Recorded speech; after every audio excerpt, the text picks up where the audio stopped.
जय श्री राम दोस्तों, स्वागत है आपका हमारे इस चैनल आध्यात्मिक भारत में। दोस्तों, आज बात करेंगे चंद्रवंश और सूर्यवंश की समाप्ति पे। दोस्तों, पुराणों के अनुसार कलयुग में चंद्रवंश और सूर्यवंश की समाप्ति हो चुके हैं, मतलब चंद्रवंश और सूर्यवंश लुप्त हो चुके हैं। इसका साक्ष्य हमें श्रीमद् भागवत महापुराण में भी मिलता है और विष्णु पुराण में भी मिलता है। लेकिन कुछ उत्तर भारत के तथाकथित क्षत्रिय आपको ये कहते हुए मिल जाएंगे कि हम सूर्यवंश के हैं या चंद्रवंश के हैं। सिर्फ किसी का नाम यादव या कुशवाहा होने से वो चंद्रवंशी या सूर्यवंशी नहीं हो जाता, और इस बात का कोई साक्ष्य भी नहीं है उनके पास, क्योंकि हम पुराणों पे विश्वास करते हैं, हम शास्त्रों पे विश्वास करते हैं। तो शास्त्रों में जो वर्णित है हम उसी को प्रमाण मानेंगे, और शास्त्रों में जो कहा गया है वो आज प्रूफ के साथ, सबूत के साथ मैं आपके सामने पेश करने वाला हूँ। हमने इस चीज़ को हमारे चंद्रवंश की वीडियो में भी कवर किया है। आप जानते हैं अर्जुन के पुत्र हुए अभिमन्यु, अभिमन्यु के पुत्र हुए परीक्षित, और परीक्षित के टाइम पे ही द्वापर युग की समाप्ति हो गई थी, और परीक्षित के वक्त ही कलयुग शुरू हो चुका था। उसके बाद परीक्षित के पुत्र हुए जन्मेजय, जन्मेजय के पुत्र हुए शतानिक, शतानिक के सहस्त्रानिक, सहस्त्रानिक के अश्वमेधज, अश्वमेधज के असीम कृष्ण, असीम कृष्ण के नेमि चक्र। नेमि चक्र के शासन के वक्त ये उल्लेख आता है कि हस्तिनापुर जो है गंगा जी में बह जाएगा। नेमि चक्र के बाद उनके पुत्र हुए चित्ररथ, चित्ररथ के कविरथ। इस तरीके से दोस्तों जन्मेजय के बाद 28 पीढ़ियों के बाद, जन्मेजय के 28 पीढ़ियों के बाद राजा हुए क्षेमक, और क्षेमक को ही चंद्रवंश का अंतिम राजा कहा गया है। आप इस बात को श्रीमद् भागवत महापुराण में पढ़ सकते हैं। अब महाभारत का जो काल था वो आज से 5,500 वर्ष पूर्व का माना जाता है, और ईसा पूर्व से 3,500 साल पहले का माना जाता है। तो अब रफली भी काउंट करें तो वहाँ से आगे 28 पीढ़ियाँ, मतलब आज के तो राजा क्षेमक हो गए नहीं, तो राजा क्षेमक कब के हो चुके हैं और चंद्रवंश की समाप्ति भी कब की हो चुकी है। और इस बात का भी उल्लेख श्रीमद् भागवत महापुराण में मिलता है कि कलयुग के अंत में चंद्रवंश पुनः स्थापित होगा।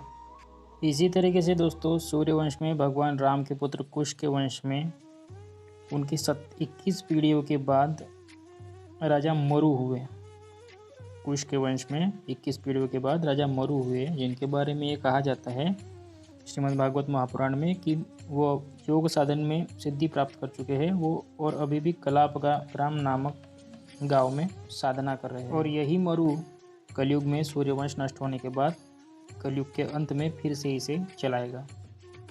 अब मरु के 9 पीढ़ियों के बाद राजा हुए बृहदबल, जिनके बारे में कहा जाता है कि वो महाभारत युद्ध में अभिमन्यु द्वारा मारे गए थे।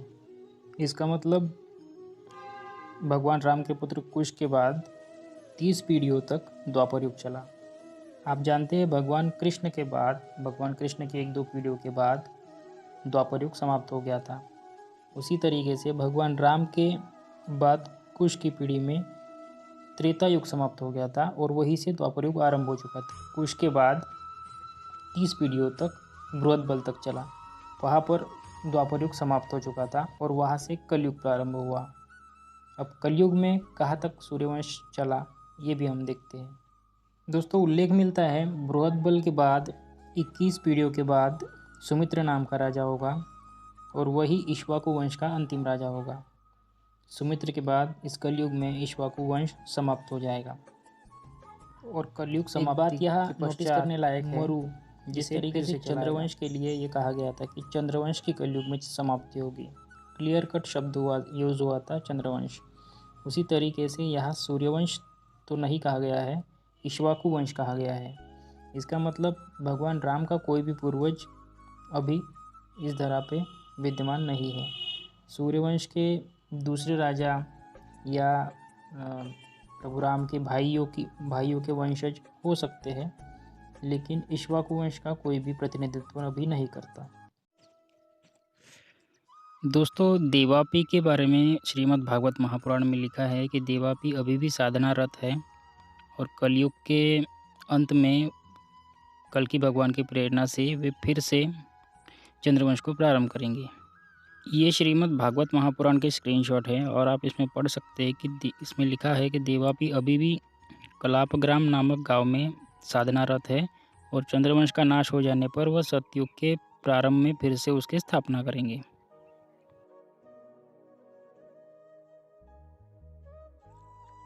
दोस्तों, देवापी की तरह मरु भी सूर्यवंश की स्थापना करेंगे। मरु जो है राजा हो चुके हैं और वो अभी भी पृथ्वी पर विद्यमान है और जब कल्कि भगवान पृथ्वी पर अवतार लेंगे तब वो अपने साथ मरु और देवापी को भी अवतरित करेंगे। तो उनके द्वारा वो सूर्यवंश और चंद्रवंश की स्थापना करेंगे।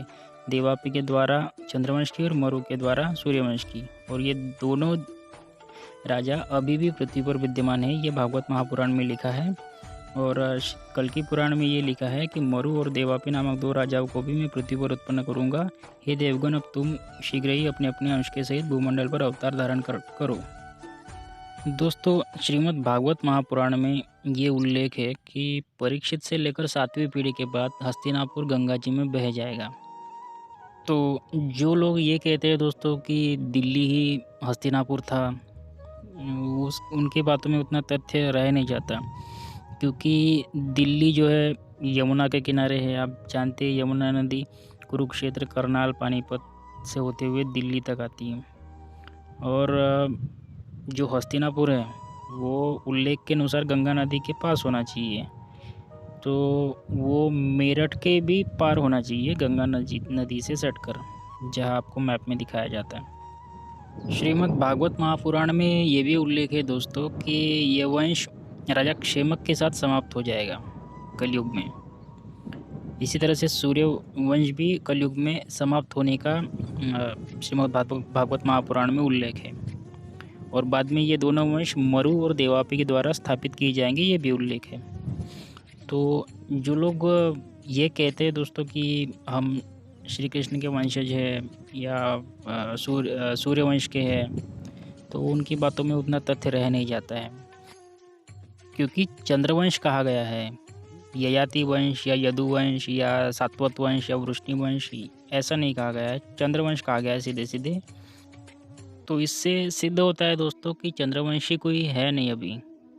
जो भी अभी की पीढ़ियाँ है वो सूर्यवंश और चंद्रवंश से हटके बाकी ऋषियों के द्वारा स्थापित की गई पीढ़ियाँ हैं। धन्यवाद दोस्तों। इन चीज़ों को और समझने के लिए आप हमारी चंद्रवंश और सूर्यवंश की वीडियोस ज़रूर देखें। पौराणिक वंशावली नाम से जो प्लेलिस्ट है उसे भी आप ज़रूर देखें। जय श्री राम।